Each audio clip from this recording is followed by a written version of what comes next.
Hi, welcome back to Maria's Kitchen. I am so excited to be here with you. It's December. We're almost at the end of the year, and I had to do I might do one more show after this one, but I had to show you what I'm going to make today. I'm making persimmon bread. Now, I already have persimmon cookies on Maria's Kitchen, but I'm doing a bread, which is super easy.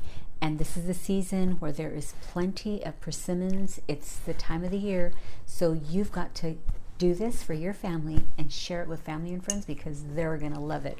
Of course, for this recipe, you're going to need persimmons, and they're going to need to be soft and ripened.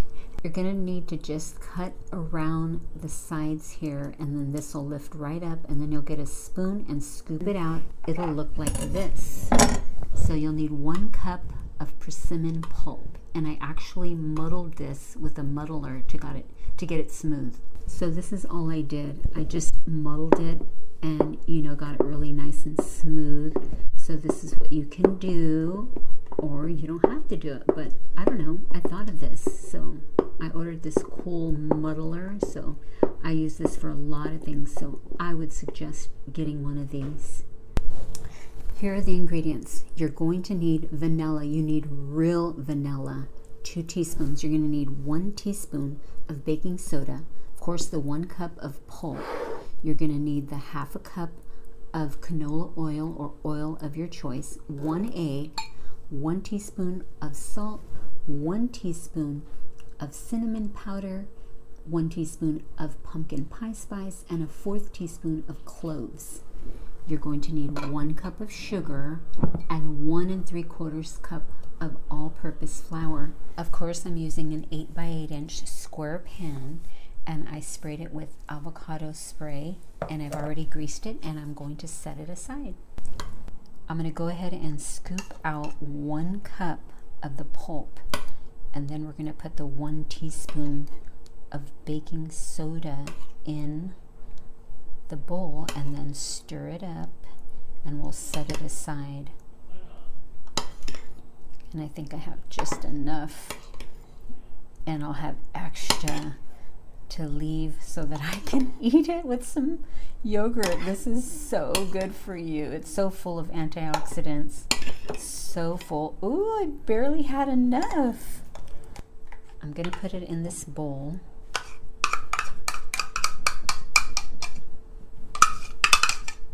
And then I'm going to get that 1 teaspoon of baking soda, and I'm just going to stir it up.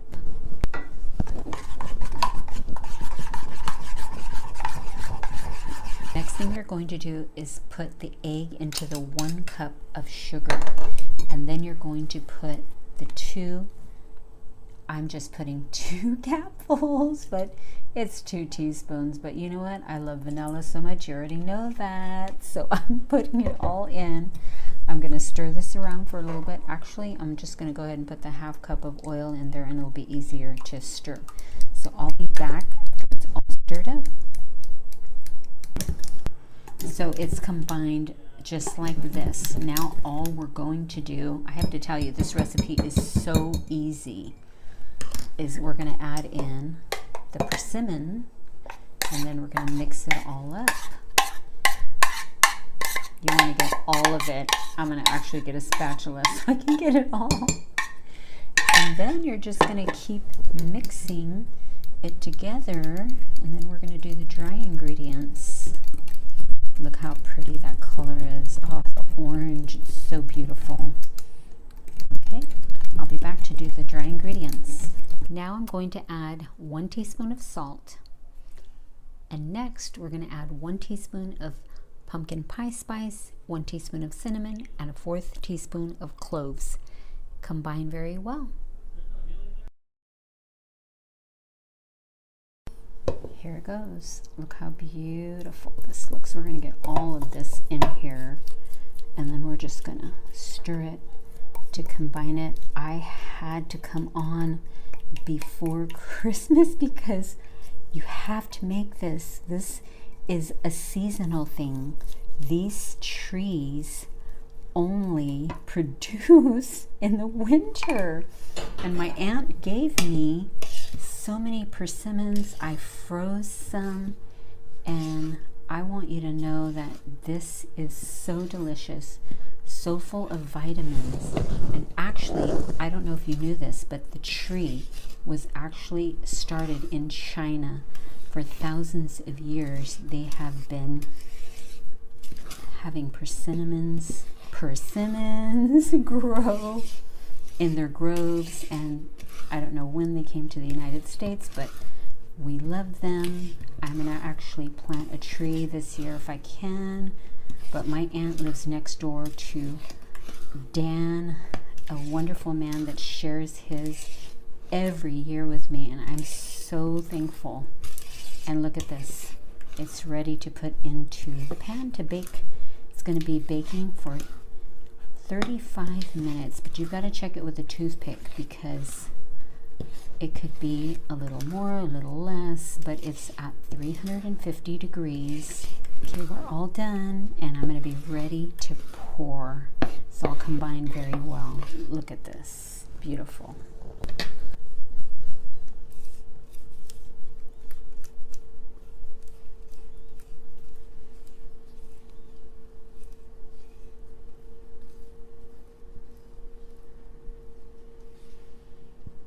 And I did grease my pan, so you want to have your pan greased and then just smooth it out. Oops, I gotta hold it. And look at how beautiful. You are going to enjoy this.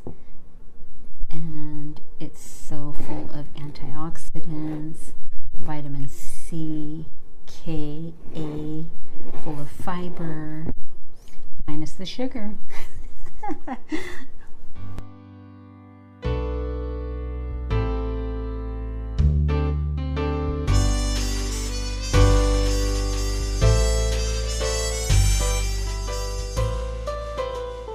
Here it is, out of the oven. The house smells wonderful. Now I have to tell you something. It took 34 minutes, and you have to make sure you check with the toothpick. I checked about 3 times. You want it to come out clean, not with like a sticky batter still on it. And it is smooth. It came out wonderful. And so I'm going to let it sit for 15 minutes, and then I'm going to come back and cut it. And I'm going to show you how to package it really nice for your favorite person. I'm going to try to cut it where it comes out beautifully. So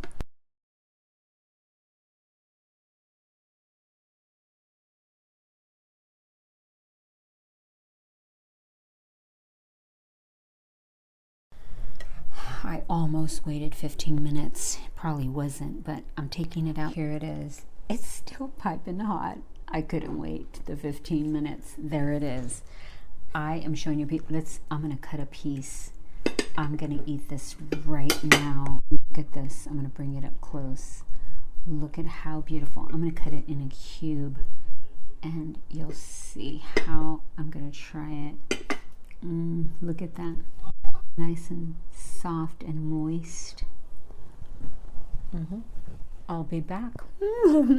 I went ahead and took all the pieces out, and they're rather big, and I've got 3 here in this little box that I got, and I'm going to give this box away. I'm going to put the last piece in here, and then see, we've got 4 pieces in there. I'm going to cover this up. Look at how adorable this is. I'm going to put this underneath and just tie it around like this. Just a little ribbon on top. And then I'm going to just try to make a bow if I can. If I can't, it's fine. And then I'm going to just put a little candy cane in there, and there. They are going to love this.